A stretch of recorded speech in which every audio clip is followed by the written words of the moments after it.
dufite abantu bagiye babana n'Imana basenga mu kwa mbere, basenga mu kwa kabiri, bageza mu kwa 10, ariko kwa 11 gusanga baragize gute, baramaze kuyivamo. Aho ni ku kirengarenga. Dufite abantu basenze, basenga bambaye ubusa, ariko imyambaro ije isanga bamaze gucogora. Dufite abantu babanye n'Imana mu bushomeri, barihangana, baririnda, bagendana nayo, Imana ibabwira ko izabahagaze, ariko igihe cyo kwinjira mu kazi yababwiye kigeze, Imana isanga bamaze kwigendera. Ku kirengarenga Aburahamu arasinzira, ngo asinzira buticura, inkongoro zikora ku gicaniro, ngo ziriye igitambo, ngo Imana iramubwira ngo uzaniye akaga ubwoko bwawe, iki gihugu ntibazagituramo, bazabanyagano mu kindi gihugu. Imana itugirire neza bene data. In the house of all stars, mu gihe tumaze tugendana n'Imana, mu myaka tumaze dusenga, mu gihe tumaze dukijijwe, mu minsi umaze waritabye umuhamagaro w'Imana, karibu tubambike. Dufite amabazi meza, amasakoshi meza, amasakoshi bitenge, amakanzu y'uburyo butandukanye, amakanzu y'amabazi turafite, inkweto nziza dore ngiza, amasakoshi meza bijyanye. Wifuza kugihanisha ni karibu hano muri Chic kwa Marceline, waduhamagara nimero yaho kuri screen ukatubwira uko ushaka gusa. Yawe dore amasakoshi, dore imyenda myiza cyane, dufite imyenda itandukanye, amakanzu atandukanye, bitenge, amakanzu byo bwose, ngaya amakanzu twayazanye, amakanzu y'amabazi arahari, baze zidoze, izitadoze nazo turazifite. Nukuri byavana nuko wowe wumva ushaka kwambara ukaberwa. Mabaze dore ngayo meza cyane, haradoze n'atadoze, karibu muze tubambike rwose babyeyi, bakobwa beza, ni muze hano ibintu birahari kandi birasa neza.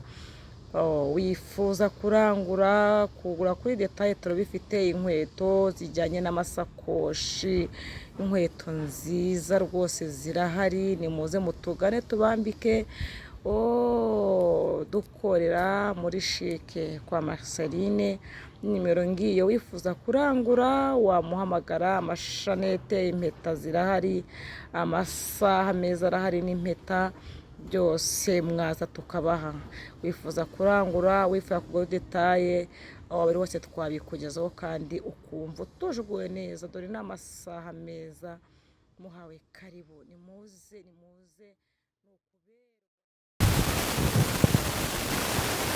Shalom shalom, turabasuhuje inshuti za Evangeliste Esther, turabakunda. Imana yo mu ijuru ijye ibaha umugisha umunsi ku munsi. Rero nk'ibisanzwe abari bwo bwa mbere ugiye kubana natwe, ugeze kuri Eva Esther, wakora subscribe, wakora share, ukajya muri comment, ugakora like, kugira ngo utwereke yuko turi kumwe muri gahunda z'umurimo w'Imana. Rero ndabakunda, mugubwe neza, munyemerere muze nkuko mujya mu muco wo kwakira abashyitsi, mumfashe twakire uyu mupapa wacu mubona hano. Mumfashe twakira umutwa kugira ngo yongere adusuhuze, yongere atubwire icyo Imana imurutumyeho mu mwanya nk'uyu nguyu. Karibu. Murakoze cyane. Ndabashuje mu izina rya Yesu. Uko bisanzwe ni Mugisha Origene cyangwa se Sikubwabo. Ndabashuje, amahoro y'Imana nabane namwe, ariko gataho wambaye neza. Murakoze. Baberewe kweli. Merci. Ni ahantu nyine bibera. Umuntu we wanyambitse akamenya size ibintu bya mbera, akamenya taye. Nataye goma kumenyesha ibyo ugomba kwambara, ukamenya ngo ngewe nambaye garambubu niyo imbere, iyo nambaye ibintu biri kwita ibyo bimbera. Ngewe rero mberwa n'ibintu binini kuva na kera. Rero umuntu unyambika akamenya ibyo ngomba kwambara bya mbera, bamwita Marceline, akorera muri Chic. Ugeze hariya winjiriye haruguru kuri MTN, wageze rwose ukamuhamagara, yakufata akagutaho uko n'imbere yawe kugira ngo nawe kwambike uzuberwe. Ufite imyenda myiza, mwana konsa neza, namubwira ati ndebera umwenda ubona nakwambara ngasa neza ukambera. Arambwira ngo n'uyu wakobera. Wabibonye rero warahenzwe uragura kandi wakoze ibintu byiza. Imana imuhe umugisha. Ko Imana imuhe umugisha Marceline kandi nawe Imana imuhe umugisha. Akoze cyane. Ndagukunda cyane. Nanjye ndagukunda. Ndakwakiriye rero kugira ngo utubwire ikimara guse ku mutima, ngiye kugusengera. Abantu benshi bako muri comment iyo ari wowe watubwije ijambo ry'Imana ukuntu bakwandikira bati turagukunda muntu w'Imana. Nkora kubwira abantu ngo iyo umuntu ari umukozi yakosheje baramwirukana, ariko yo uri umwana mu rugo barakugoragora kuko nandi bagushyira. Twebwe rero ntabwo mbavuga ngo ntabwo turi abakozi b'Imana, abo turi abana b'Imana. Nanjye ndabakunda kandi nkunda abana b'Imana. Nta wundi mwenda tugira murabizi, no mwenda w'urukundo. Imana ibahe umugisha. Amen.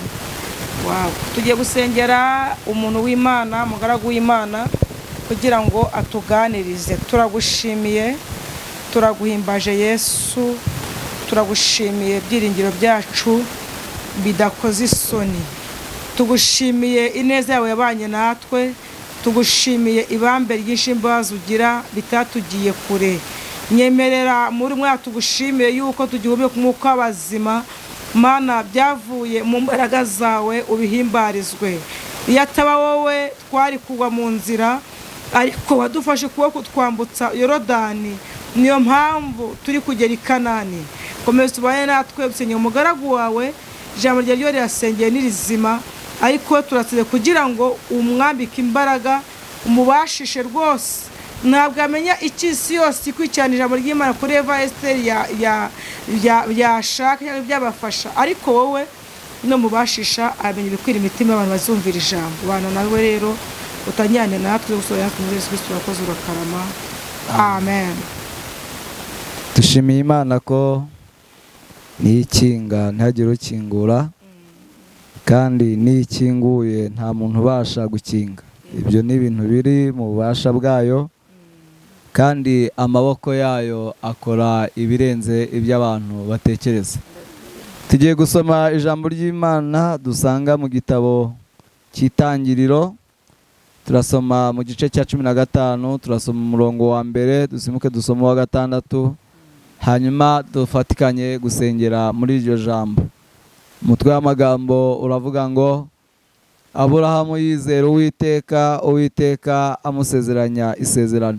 Itangiriro ibice 15 umurongo wa mbere, dusimuke dusome 6. Haranditswe ngo hanyuma y'ibyo ijambo ry'Uwiteka riza kuri Aburahamu mwiyerekwa riti, Aburahamu witinya, nige ngabo igukingira, uzagororerwa ingororano ikomeye cyane. 6.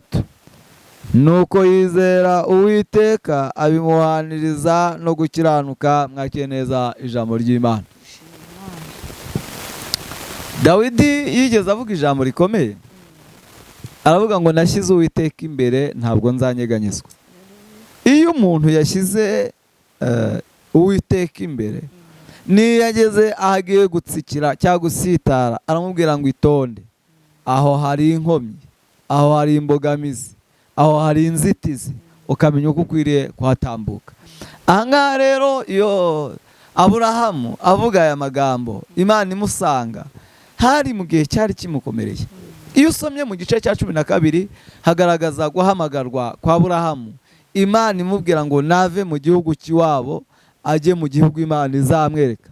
Imusezeranya ko izamuha umugisha, imusezeranya ibyo izamukorera, imusezeranya uburyo izabana nawe, imusezeranya uburyo izagendana nawe, imubwira ibintu bikomeye. Hanyuma Aburahamu mu rugendo rwe agendana n'Imana, imwereka inzira, iramubwira ngo va kandi ujye. Ni ibintu bibiri, hari aho ubusabwa kuva, hari nabwo ubusabwa kujya. Iyo usomye mu gice cya 13 hagaragaza Aburahamu ajya muri Egiputa hateye inzara. Inzara iteye muri Egiputa, agerageza kuganira n'umugore we uburyo bazifata, uburyo bazavuga, bajya inama. Ariko iyo nama iza kuvamo ko Uwiteka amurindira kuko yari arangaye. Yari yemeranyije n'umugore, aravuga ati rero tugiye mu gihugu kitari ikiwacu kandi uri mwiza, bazakuntwara. Noneho kugira ngo bazakuntwara cyangwa bazanyice, uzajya uvuga ko ndi musaza wawe, nanjye nzajya mvuga ko uri mushiki wanjye. Ngo hanyuma ageze muri icyo gihugu ngo babone uwo mukobwa atagakwiriye kuba uwundi mugabo, ngo ahubwo akwiriye kuba umugore w'umwami.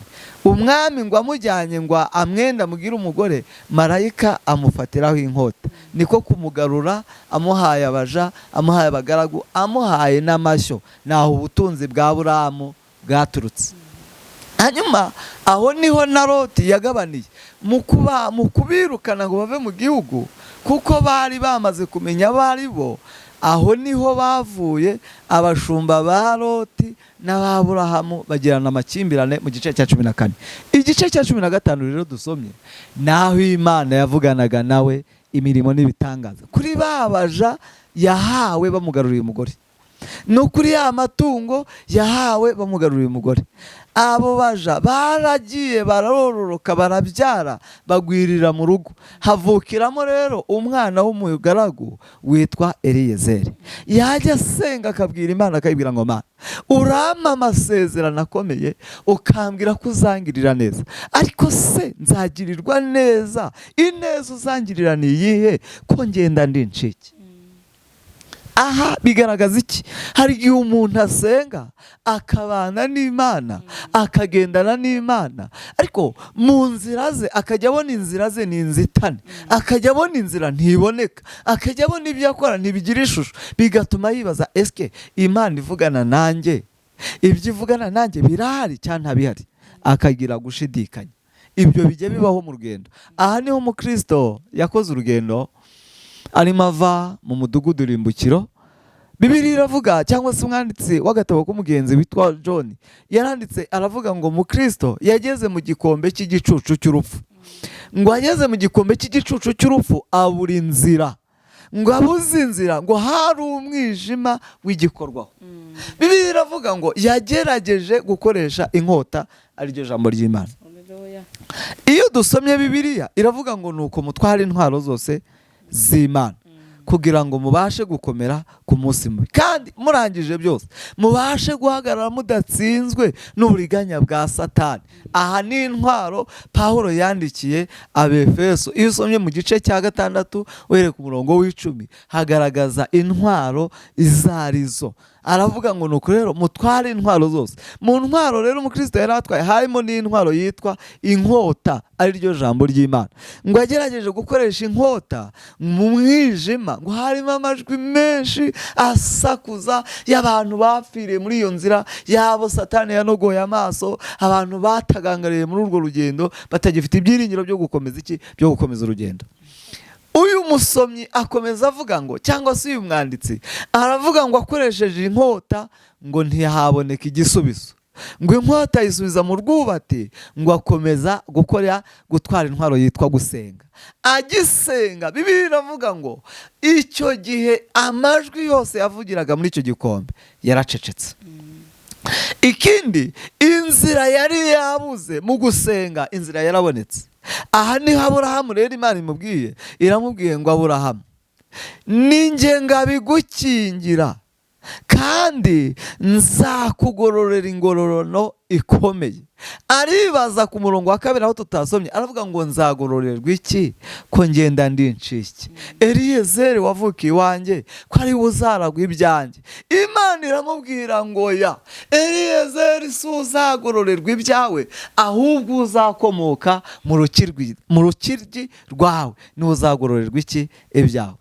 Mwene data dusangiye ijambo ry'Imana, birashoboka ko umaze igihe kinini usenga, birashoboka ko umaze igihe kinini Imana ivugana nawe, ariko hari ibintu wasengeye imyaka myinshi ubura igisobanuro cyabyo. Hari ibintu wasengeye wabwiye Imana kugeza naho ubibohokaho wumva ko byarangiye. ariko ndagutangariza ijambo rikomeye, Imana ntibeshya. Haleluya. Imana ntabwo ibeshya. Imana ntibeshya. Imana ibwira Aburahamu, iramubwira ngo ni njye the forester, ni njye ngabigukingira, ni njye uzakugororera, ni njye uzakugirira neza, ni njye uzakurengera, ni njye uzagutabara, ni njye uzakorana nawe, ni njye uzagendana nawe urugendo ukarusoza amahoro. Nindi forestance, ni njye uzaba mu ruhande rwawe, ntacyo uzamburana, ni njyewe ngabigira gute igukingira. Nje kukubwira ngo Imana niyo ngabigukingira, mu makuba yawe niyo ngabigukingira, mu burwayi ufite niyo ngabigukingira, niwe mukiza mu buzima bwawe bwa buri munsi, niwe nshuti nziza idahana. Natangariye Imana. Imana ihita imubwira ngo ubwo unaniwe kwizera ibyo nkubwira, njyewe isezerano naguhaye ni iryo kuzaguha urubyaro rugukomokaho rukwitirirwa. None ndashaka ko tugendana ukaba mu mwanya ngo ushakamo. Ngo ahita afata umwanzuro wo kwizera Imana, ngo kwizera Imana bimuhanirizwa no gukirana. Ubundi iyo umuntu yizeye Imana bihwana no gukirana. Iyo Imana ibonye kwizera guhanye no gukirana, ntabwo yagusiga, nta nubwo yaguhana. Ikintu namaze kumenya neza ni kimwe, ni uko Imana itajya ibeshya. Bibiliya iravuga ngo uwo mwanya Imana iramubwira ngo fata iriza y'inyana n'iriza y'isekurume y'ihene n'iy'intama, ubibage, nurangiza ufate n'inuma, ufate n'intungura, urangize ubishyire ku gicaniro, ubintambire kibe igitambo, ndashaka kugirana isezerano rikomeye nawe. Bibiliya iravuga ngo atamba igitambo, ariko ngo ku kirengarenga asinzira ubuticura. Dufite abantu bagiye babana n'Imana, basenga mu kwa mbere, basenga mu kwa kabiri, bageza mu kwa 10, ariko kwa 11 gusanga baragize gute, baramaze kuyivamo. Aho ni ku kirengarenga. Dufite abantu basenze, basenga bambaye ubusa, ariko imyambaro ije isanga bamaze gucogora. Dufite abantu babanye n'Imana mu bushomeri, barihangana, baririnda, bagendana nayo, Imana ibabwira ko izabahagaze, ariko igihe cyo kwinjira mu kazi yababwiye kigeze, Imana isanga bamaze kwigendera. Ku kirengarenga Aburahamu arasinzira, ngo asinzira ubuticura, inkongoro zikora ku gicaniro, ngo ziriye igitambo, ngo Imana iramubwira ngo uzaniye akaga ubwoko bwawe. Iki gihugu ntibazagituramo, bazabanyagano mu kindi gihugu. Imana itugirire neza beneda. Indi house of forestance. Mu gihe tumaze tugendana n'Imana, mu myaka tumaze dusenga, mu gihe tumaze dukijijwe, mu minsi umaze waritabye umuhamagaro w'Imana, Imana ikurinde gusinzira ku kirengarenga.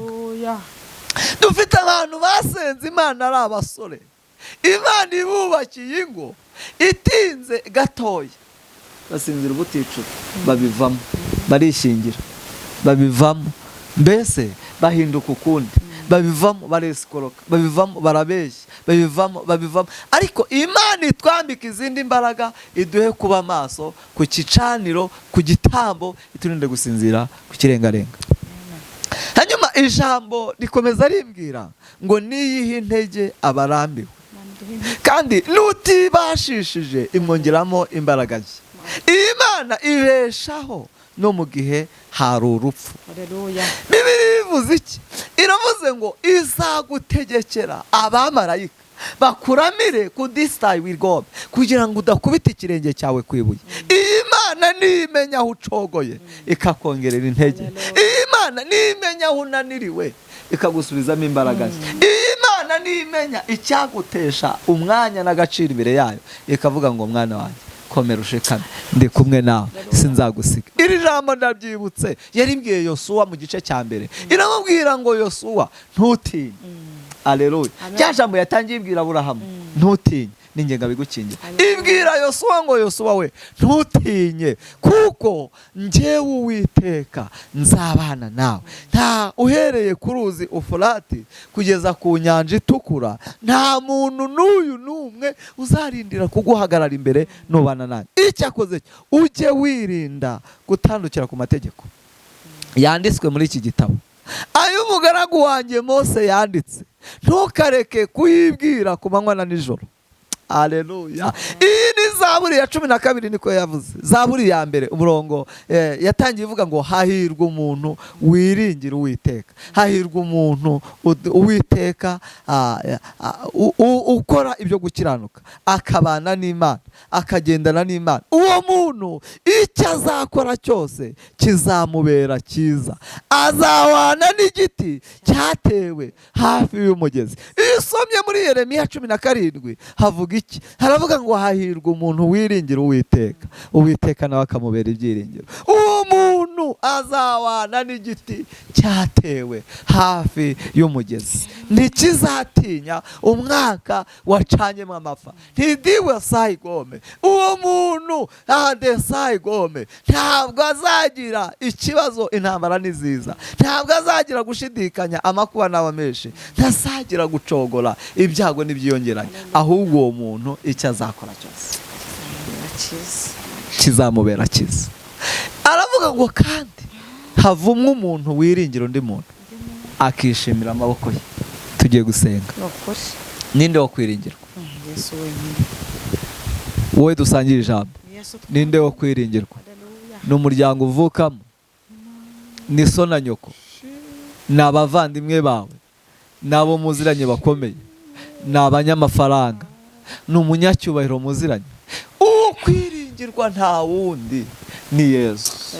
Bibiliya ivuze iki? Iravuze, ni Petero wavuze aya magambo ngo nta rindi zina bera twahawe dukwiriye gukirizwamo ni izina rya Yesu. Ntekereje kuri iri jambo dusomye, nongera gutekereza ku mbaraga z'Imana, ntekereza ku masezerano Imana itanga, ntekereza ku rukundo rw'Imana. Sanga Imana irahambaye. Uzi impamvu?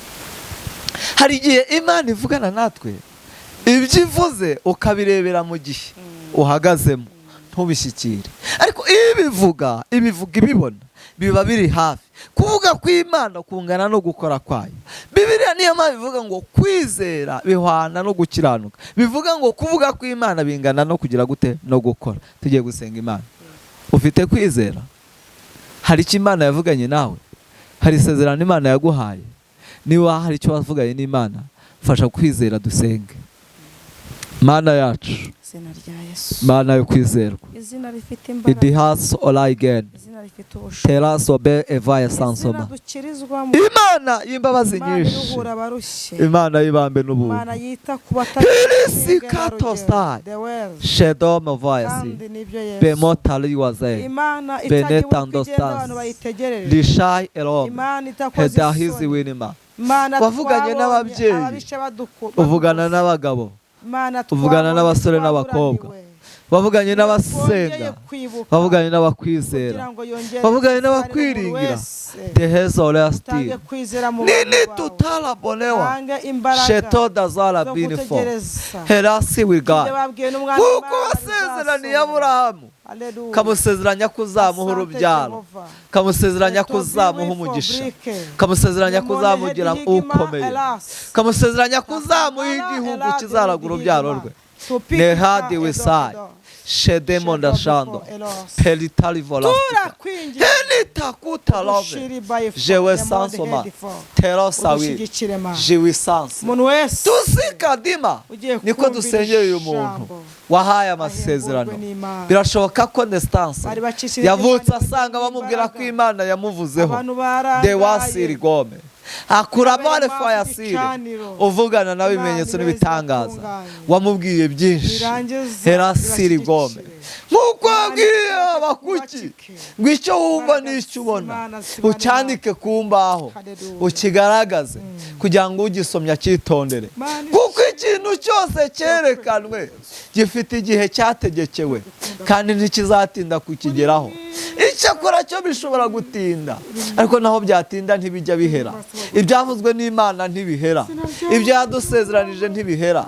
Ni Imana isezeranya kandi igasohoza, ni Imana ivuga bikaba, yategeka bigakomera. Niyo yimura imisozi itabimenye ikabibikana uburakari, nibeshaho no mu rupfu, nikura ibizima mu byapfuye. Dewasaye gome, nikura ibifatika mu bidafatika, ikura ibiboneka mu bitaboneka. Shedi with thy for, kura mu rupfu igashyira mu buzima, ikura hasi igashyira hejuru. Ni Imana y'inyamaboko kandi ni inyembaraga. We wasezeraniye Aburahamu kumuvana mu gihugu cy'iwabo, kamuvana mu bigirwamana, kamuvana muri Uri, kamujyana i Kanani, ukamuha gakondo izaragwa be. Natwe turasenze, hari ibyo wavuganye n'abagenzi, hari ibyo wavuganye n'abakwizera, hari ibyo wavuganye n'abagutegereje, hari ibyo wavuganye n'abagushaka. Mu izina rya Yesu nubisohoresha umwete wawe.